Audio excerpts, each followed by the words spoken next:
Carla Schaefer, designer for Antisse Beads, and I'll be going over the benefits of using a bead board in designing. I'm going to be designing a 3-stranded necklace, and so for the products used in this video, we'll be using a bead board, 3 different strands of beads. I'm using a 4mm, a 6mm, and an 8mm. I'm also going to be using a 5 and 6mm spacer bead antique brass round. I'm also going to be using a 3-stranded slide lock. You will need 6 2x2 crimp beads, 49-strand beading wire, a nipper tool, and the magical crimp forming tool. The first thing I have done is I have laid out in the channels my bead strands where I want them to lay in the design. This outer edge is the actual true 8-inch, inch, shall we say. And as you can see here, I'm not quite to the 8-inch mark on this one strand, but everything else is up and over that. But what these little channels do is it allows this to space everything properly when you do a multi-strand necklace, so they're not all laying on top of each other by having them the same length. So that's one of the benefits of using the bead board in these little channels, is it actually does everything for you. If you were doing just a single-stranded necklace, you would want to use this bottom channel, and then so on. So the second and the third, you would use the upper channels, and it gets smaller as the circumference inside gets smaller. But it lines everything up for you perfectly. But as we can tell here, my blue strand isn't quite, if I wanted to make a 16.5-inch necklace, isn't quite to that mark. So what we're going to do first of all is we're just going to snip our strands here and pull our beads off. And this is just a easy way of doing this without having to place them all in. It's just I've snipped it in the middle, and I'm going to pull my strands off. And I'm going to do that with the others.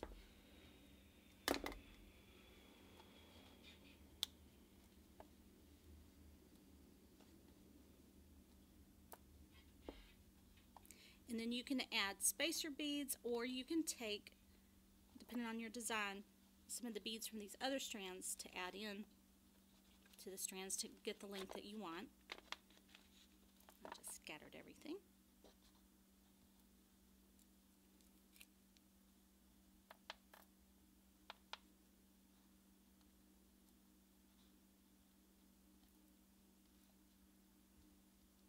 And this also works when you're working with patterns and you want certain things to look a certain way. That's great for this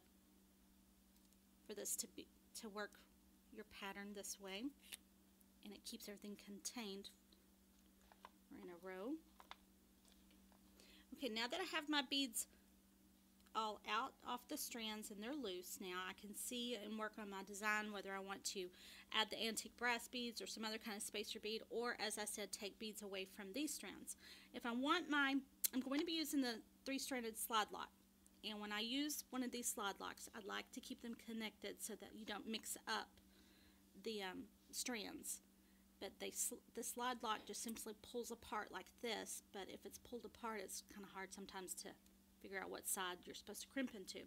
But if I want to make a 17-inch necklace, then I'm going to say probably want to bring everything up to about 8.5. So what I'm going to do is I'm just going to add a couple of these beads on the end, and so you can see your center, and you can just kind of move things around and start adding beads in. This will add some length to that mark, or you can go ahead and add in some of your spacer beads however you want. But I'm going to go ahead and bring all of these off of my 8.5 mark that I don't need.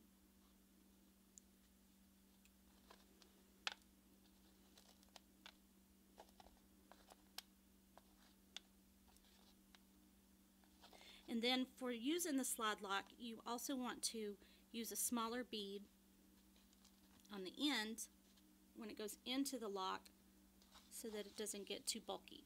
So I'm just going to work a little bit on design here, and then I'll show you where the lengths come out.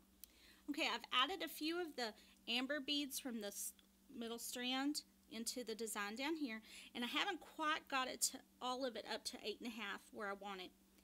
But what we're going to do is, because of the clasp and these 3 strands going into this clasp, is we're going to bring down the size of the beads just slightly. So I'm going to add an antique brass bead in a 6mm to each end of this last strand, and then I'm going to add a 4mm bead, and then I'm going to add a 4mm bead to the middle strand, and then this one should be just fine without it. And this is how it will look, and all these strands as they come into the slide lock will fit just a little bit better. And so now that we've got the design laid out, we've got it to the right length, then we can crimp it into our clasp. I have strung this outer layer, or outer strand, the first strand, and what we're going to do, as I said, I like to use a slide lock connected when I'm crimping. So I'm going to take this blue strand and we're going to put it in. At this point it really doesn't matter where it's top or bottom, but I'm going to be consistent and say that the top loop here. So I'm going to thread my crimp bead onto my wire, and I'm going to place it into the top loop of the slide lock clasp.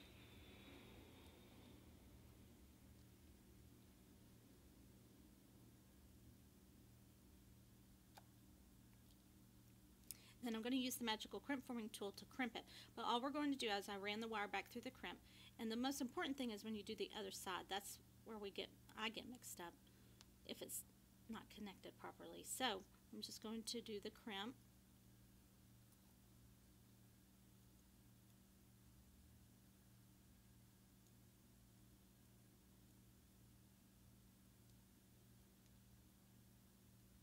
And I usually start with the outer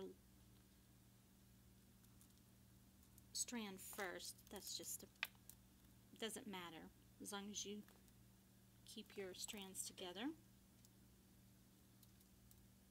So now that I've got this one end crimped, I'm going to come around to the other side, the loop adjacent, and I'm going to crimp into it. So all we're going to do is I was working with my wire right off the spool, so now I'm going to snip my wire, add another crimp, and crimp this end.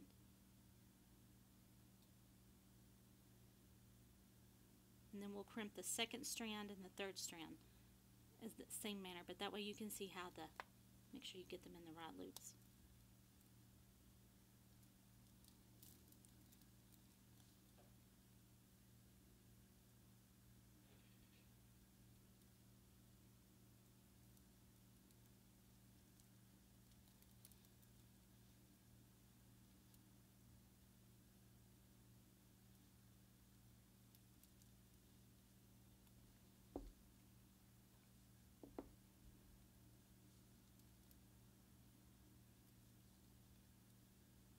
Run the wire through a couple of beads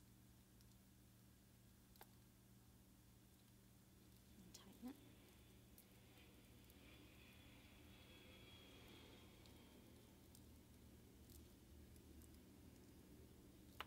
You want to add just a little space between your wire and the crimp bead.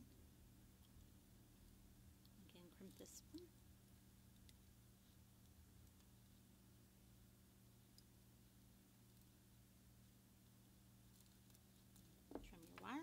And then I'll string the second strand and show you how to connect it.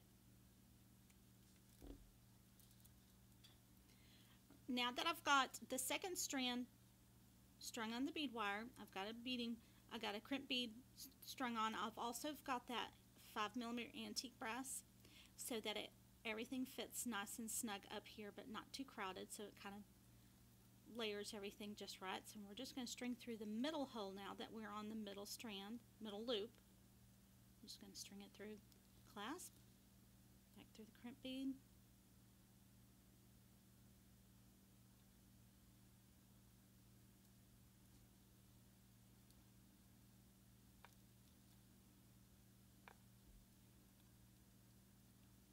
and we'll use the crimp tool.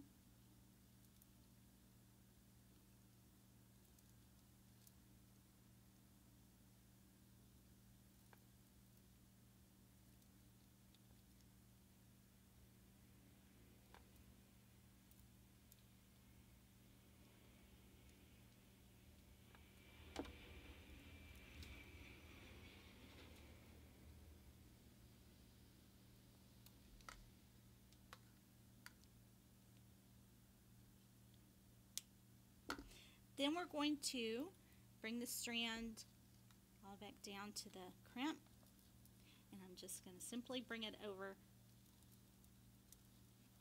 And again, I'm working off my spool, so I'm going to snip my wire, add another crimp, and then we're going to crimp into the other loop here, the one right adjacent from the one that we were in,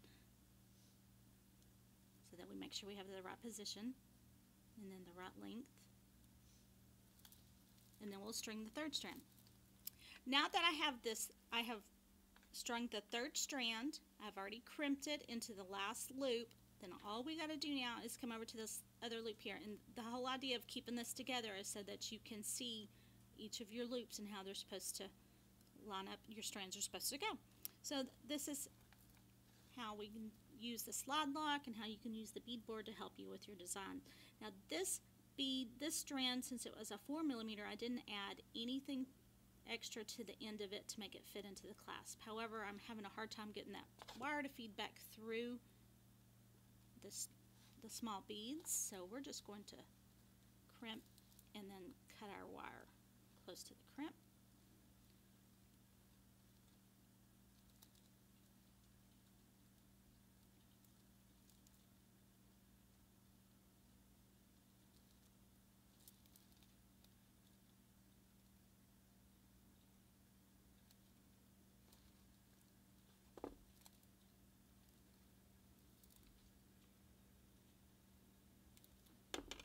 And then